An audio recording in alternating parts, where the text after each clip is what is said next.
The ancient land of India is as diverse as its people. Home to the Indus Valley Civilization, the birthplace of Hinduism and Buddhism, a land of mountains, deserts, and everything in between, let us explore the colorful history of India and get to know its people.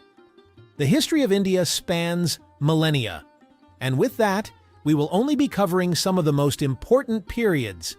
If you want to know more about the other periods that won't be mentioned in the video, please let us know in the comments below. The history of India began with the rise of the Indus River Valley Civilization in 3300 to 1300 BC, one of the most advanced civilizations during its time. Known for its architecture, urban planning, and social organization, this civilization was also known as the Harappan civilization. It existed from present-day Afghanistan to Pakistan and to northwestern India. Agriculture, metalworking, clay pottery, and jewelry making were introduced during this period. However, due to climate change and external migration, the Harappan civilization would ultimately meet its end.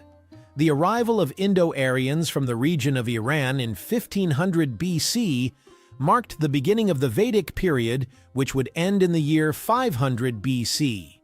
The period was called as such as the Vedas, one of the most sacred and the oldest texts of Hinduism were being written. This period, therefore, gave birth to the Hindu religion. This period also gave rise to the caste system. The Vedic period also precipitated the beginning of the so-called historical period of India from 500 to 150 BCE, coinciding with the mention of 16 Mahajanapadas or city-states. Alexander the Great's Indian campaign was also part of this era, but due to various reasons the Macedonians decided not to further their conquest. During this historical period, there was a king who managed to unite the realm under one pan-Indian empire, Chandragupta Maurya. His accession began the Mauryan dynasty, which would span a few hundred years beginning in 322 BC and ending in 184 BC. The era also ushered in the spread of Buddhism amongst the general populace. This was primarily promoted by Ashoka the Great, the third emperor of the Mauryan dynasty. The period between the Mauryan dynasty and the next significant dynasty saw India being ruled by the Shunga, Satavahana, and Kushan empires.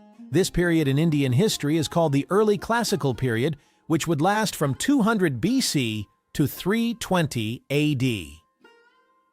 The next great dynasty to rule India ruled at a time called the Golden Era, due to the flourishing of Indian culture and the expansion of trade throughout the continent. This dynasty was called the Great Gupta dynasty, which began in 240 to 280 CE and collapsed in 550 AD. There were numerous achievements in mathematics and the sciences during this period. The dynasty was thought to be started by one Sri Gupta, who was a Vaishya, or merchant class. This golden age also brought about the establishment of the foundations of the early government of the Indian subcontinent. The period was also marked by defiance towards Hindu thought at that time. As a matter of fact, it was Buddhism that was greatly promoted during this period in time. The decline of the Gupta Empire allowed another to take its place. After the dynasty collapsed, northern India was ruled by Harshavardhan for 42 years. A devoted Buddhist, he was known as a skilled leader, but his death brought about the decline of northern India in 647 AD. A rising religion in the West would try to stake its claim on the Indian subcontinent in the 8th century, which would change Indian history significantly so that a pan-Indian identity would not be seen again until centuries later.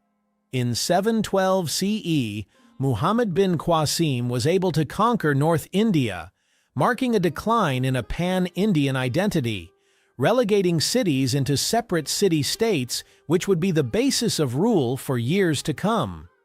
Numerous Islamic sultanates would try to conquer the Indian subcontinent for centuries, until one, the Delhi Sultanate, managed to take hold of the disparate city-states dotting the declining nation.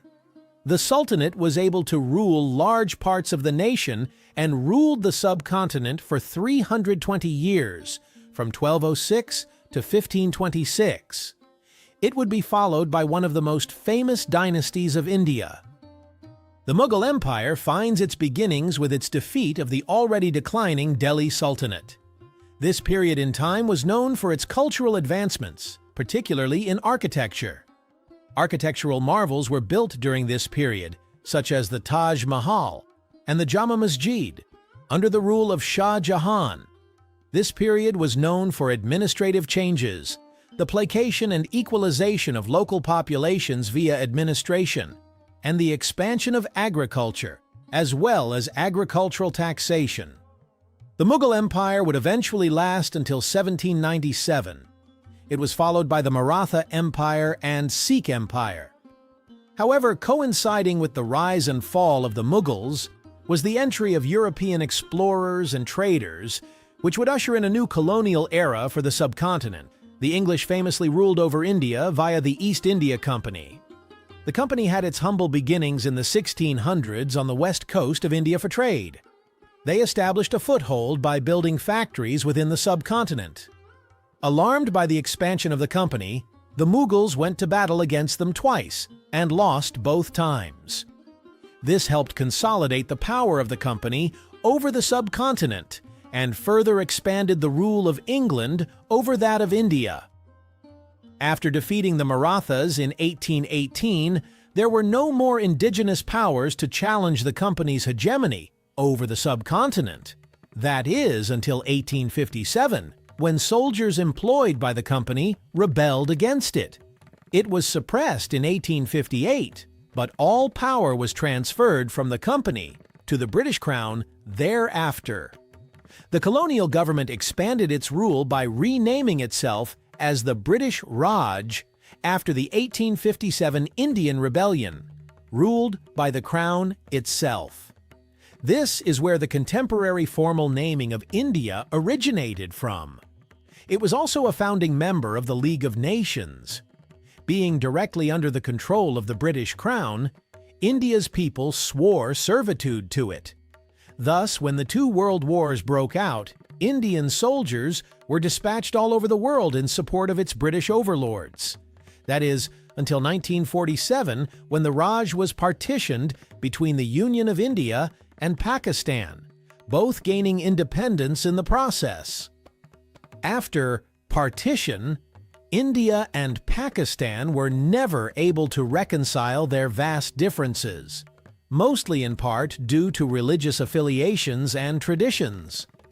The two countries would become rivals even until this day, yet still hold joint traditions with each other, such as the Atari Wagah border ceremony, to commemorate their commitment to helping each other despite being rivals. According to the International Monetary Fund, the GDP of India is valued at around $3 trillion, making it the world's sixth largest economy.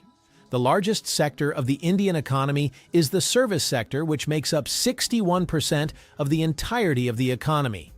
Agricultural products include sugarcane, rice, milk, wheat, bison milk, potatoes, vegetables, bananas, maize, and onions. India is also home to heavy industries such as textiles, chemicals, food processing, steel, transportation equipment, cement, mining, petroleum, machinery, software, and pharmaceuticals. The flag of India consists of 3 stripes. The top one is India saffron, the middle is white, and the bottom one is India green. The Ashoka Chakra, a 24-spoked wheel, is smack dab in the center of the flag. The saffron color indicates strength and courage. The white symbolizes peace and truth with Dharma Chakra. The green shows the fertility and growth of the land. The middle chakra intention is to show that there is life in movement and death in stagnation. India as a whole is one of the largest countries on Earth, thus the title of subcontinent. It has a total land mass of around 3 million square kilometers, or 1 million square miles. The capital of this gigantic country is New Delhi. Straddling its borders are Bangladesh, Bhutan, Burma, China, Nepal, and Pakistan. The highest point in India is Mount K2, the second tallest mountain in the world, which stands at around 8,000 meters or 28,000 feet. The lowest point is found in Kutanad, which is 2 meters or 7 feet below sea level. Topographically, India is varied, from high mountains to rich valleys and flatlands.